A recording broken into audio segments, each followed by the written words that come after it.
বিশ্বের বৃহত্তম সাহায্যদাতা দেশ কোনটি? বিশ্বের বৃহত্তম সাহায্যদাতা দেশটির নাম হলো যুক্তরাষ্ট্র। বৈদিক সাহায্য চলে কোন দেশে?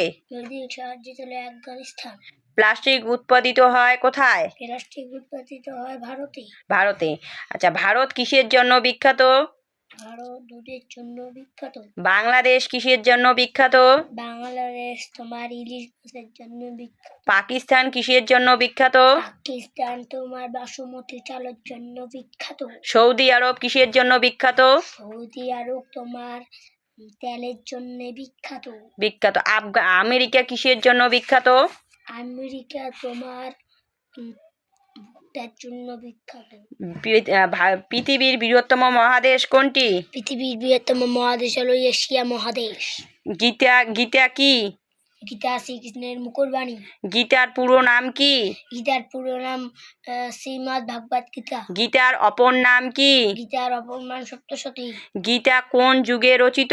গীতা দ্বাপর যুগে রচিত। গীতা কে রচনা করে? গীতা রচনা করে দেবব্যাস। গীতায় কয়টি অধ্যায়? গীতায় তোমার কয়টা? গীতায় তোমার একটি অধ্যায়। গীতায় কয়টি অধ্যায়? 18টি। গীতার কয়টি শ্লোক? গীতায় শ্লোক তোমার 700টি। গীতার শ্লোক বলে ধৃতরাষ্ট্র কয়টি? একটি। সঞ্জয় কয়টি? 40টি। আচ্ছা, অর্জুন কয়টি? অর্জুন তোমার 85টি। শ্রীকৃষ্ণ কয়টি? 574টি। ভারতবর্ষে নদী আছে কয় হাজার? ভারতবর্ষের নদী আছে তোমার 14,000। বাংলাদেশে নদী আছে কয়টি? 100টি। পাকিস্তানে নদী আছে কয়টি? 3টি। চীনে নদী আছে কয় হাজার? 30,000। জাপানে নদী আছে কয় হাজার? 1,000। ভারত গীত গোবিন্দ কে রচনা করে? গীত গোবিন্দ রচনা করে তোমার জয়দেব। আমার সোনার বাংলা কার লেখা? আমার সোনার বাংলা রবীন্দ্রনাথ ঠাকুরের লেখা। দিল্লি চলো কে বলেছিল?